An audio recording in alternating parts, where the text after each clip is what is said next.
నేను ఏమంటున్నానంటే సార్, ఇలా ఐఏఎస్ ఆఫీసర్లు ఈ రోజే కేటీఆర్ గారు గుర్తుకొచ్చిరా? ఇంతకుముందు రేవంత్ రెడ్డి గారు అపోజిషన్లో ఉన్నప్పుడు ఐఏఎస్లను ఐపీఎస్లను ఎలక్షన్ డిపార్ట్మెంట్ వాళ్ళను నా కాన్స్టిట్యూన్సీలో మీకు ఏం పని ఉరికించుకుంటా కొడతా అన్నటువంటి అంశాలు ఉన్నాయి. ఇదే గౌరవ వర్కింగ్ ప్రెసిడెంట్ జగ్గారెడ్డి గారు కూడా ఒక ఐఏఎస్ని పట్టుకొని ఇష్టం వచ్చిన రీతిలో మాట్లాడారు. ఇదే కొండ సురేఖ గారు ఒక సిఐ కుర్చీలో కూర్చొని తగ్గించుకున్నారు. ఇదే దానం నాగేందర్ గారు అసెంబ్లీ స్పీకర్ ఎదురుగా ఎమ్మెల్యేలను పట్టుకొని నీ అమ్మాని తిట్టినటువంటి భావజాలం ఎక్కడికి పోయింది? పార్లమెంటరీ వ్యవస్థలో ఒక ఐఏఎస్ అయినా ఒక నేను ఒక మాట వినండి. ఒక ఐఏఎస్ ఆఫీసరు ఒక బ్యూరోక్రాట్ రాజ్యాంగబద్ధంగా ఎన్నుకోబడినటువంటి వ్యక్తుల యొక్క దాసోహం చేయకూడదు. ప్రజాప్రతినిధులకు బ్యూరోక్రాట్గా వర్క్ చేయకూడదు. కేటీఆర్ గారు అన్న దాంట్లో మీరు కాంగ్రెస్ కార్యకర్తల్లా వర్క్ చేస్తున్నారు. దయచేసి ఇప్పుడు నేను ఏమంటున్నాను సార్, మార్నింగ్ నుండి ఈవినింగ్ వరకు ఒక బ్యూరోక్రాట్ తన అధికారి యొక్క గృహంలో ఉంటాడు. 3:30 నుంచి 5:30 వరకు వచ్చే అంశాలలో ఎప్పుడు కాంగ్రెస్ వాళ్ళు వెళ్ళినా వెల్కమ్ చెప్తున్నాడు. అదే వర్క్ మీద అదే పని మీద ఒక ఐఏఎస్ గారి దగ్గరికి బీఆర్ఎస్ కార్యకర్తలు కానీ మిగతా కార్యకర్తలు కానీ వెళ్తే టైం ఇవ్వడం లేదు. అసలు చిన్న చూపు చూస్తున్నాడు. ఒక వ్యక్తి మానవ హక్కుల ఉల్లంఘన చేస్తున్నాడు ఆ కలెక్టర్ గారు. ఎందుకంటే ఒక అంశం మీదనే కోపం రాలేదు, 4-5 అంశాలు పరిగణనలో తీసుకోవాలి. దయచేసి తిట్టడం అనేది తప్పు, కానీ అది ఏ దృక్పథంతో వచ్చిందనేది మనం ఆలోచన చేయాలి. గౌరవ ఐఏఎస్లన్నా ఐపీఎస్లన్నా బీఆర్ఎస్ పార్టీకి అమోఘమైనటువంటి ఉంటుంది. మాకు ఇంకొక విషయం ఏంటంటే, గత 10 సంవత్సరాలలో ఏ రోజు కానీ ఐఏఎస్లో ఐపీఎస్లో గొడవలు రాలేదు. ఈ రోజు వెనకాల ఉండి కోపపు చేయించి గౌరవ రేవంత్ రెడ్డి గారు ఇష్టానుసారంగా దానికి పక్కదారి పట్టిస్తున్నాడు. ఇలా ఐఏఎస్లు ఎందుకు ఒక ఐఏఎస్ గారిని తిట్టాల్సిన పరిస్థితి ఎందుకు వస్తుంది? మాకు ఐఏఎస్లు 24 గంటలు ప్రజాసేవలో నిమగ్నమై ఉంటారు. వాళ్ళని తిట్టాల్సిన అవసరం ఏముంది? అంటే మీరు తిడితే ఒకెత్తు, మేము తిడితే ఒకెత్తు. మేము తిట్టలేదు. రాజ్యాంగబద్ధంగా పార్లమెంటరీ వర్డ్స్ నే ఉపయోగించిన తప్ప బూతులు మీ ఇష్టం వచ్చినట్టు. మీరు ఒకసారి చూడండి, లాస్ట్ మంత్ లో జగ్గారెడ్డి గారు మాట్లాడినట్టు ఐఏఎస్ గారు రైట్. వెంకటేశ్వర గారు, గతంలో పోలీసుల మీద కూడా అనుచిత వ్యాఖ్యలు చేస్తారు. ఇప్పుడు అధికారం కోల్పోయిన తర్వాత కూడా అలాంటి వ్యాఖ్యలు కంటిన్యూ అవుతున్నాయి, చాలా విమర్శలు వస్తున్నాయి. అంటే ఒక రాజకీయ నాయకుడికి కావాల్సింది ముఖ్యంగా ఓర్పు, సహనం, భాష చాలా ముఖ్యం. ఇవే మీరు హద్దులు దాటుతున్నారని చాలా విమర్శలు వస్తా ఉన్నాయి. ఏం చెప్తారు? ఇప్పుడు ముగ్గురు ఇంటెలెక్చువల్స్ మేధావులు తెలంగాణ అడ్మినిస్ట్రేషన్ లో బాగా వర్క్ చేసిన వాళ్ళం. నేను పెద్దలకు ముగ్గురికి ఒక వినవం ఏంటంటే, సందీప్ అండి, నేనేమంటున్నంటే ఇప్పుడు సమస్య ఎక్కడొచ్చింది అనేది కనిపెట్టకుండా ఎవరు మాట్లాడినా, బీఆర్ఎస్ గవర్నమెంట్ లో మాట్లాడినా, కాంగ్రెస్ గవర్నమెంట్ లో మాట్లాడినా, గత ప్రభుత్వంలో ఏం మాట్లాడారు, ఇప్పుడు ప్రభుత్వంలో మాట్లాడుతుంది మేధావులు ఇంటెలెక్చువల్స్ అంతా గ్రహిస్తున్నారు. సిరిసిల్ల కలెక్టర్ గారి దగ్గరకు వచ్చేసరికి అక్కడ జరిగింది ఏంటంటే, వాస్తవము బీఆర్ఎస్ కార్యకర్తలు బీఆర్ఎస్ లీడర్స్ వెళ్లి వర్కుల కోసం వెళ్తే మీకు వర్కులు కావు, మీరు కాంగ్రెస్ పార్టీలో జైన్ గానని చెప్తుండ అతను. దాన్ని క్వశ్చన్ చేస్తున్నాం తప్ప చెప్పిండు.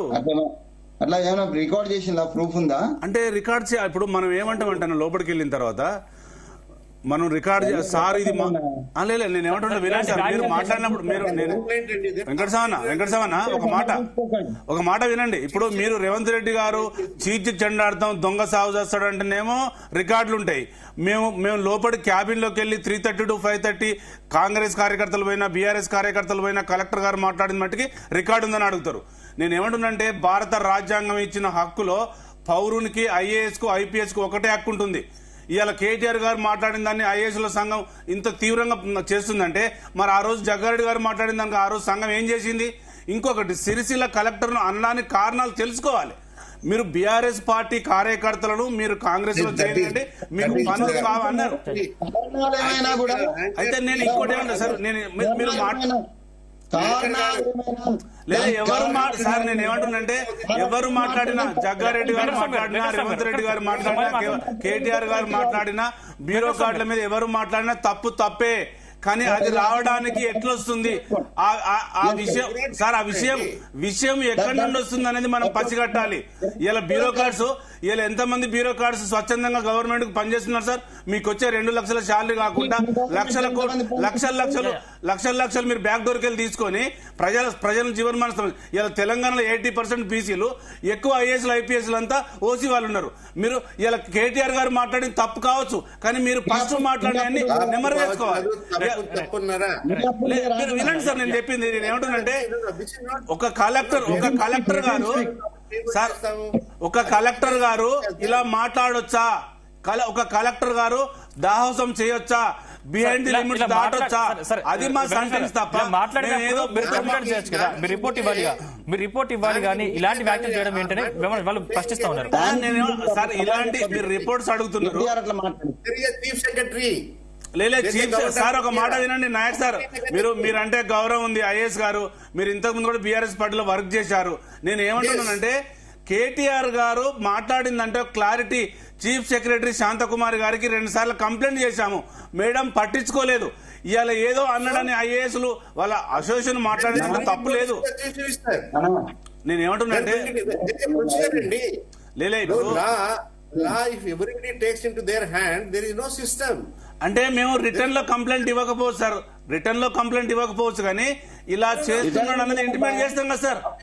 ఇప్పుడు సార్ ఇప్పుడు ఒక కలెక్టర్ గారిని ఒక కేటీఆర్ అలా అనడానికి కారణం కూడా తెలుసుకోవాలి.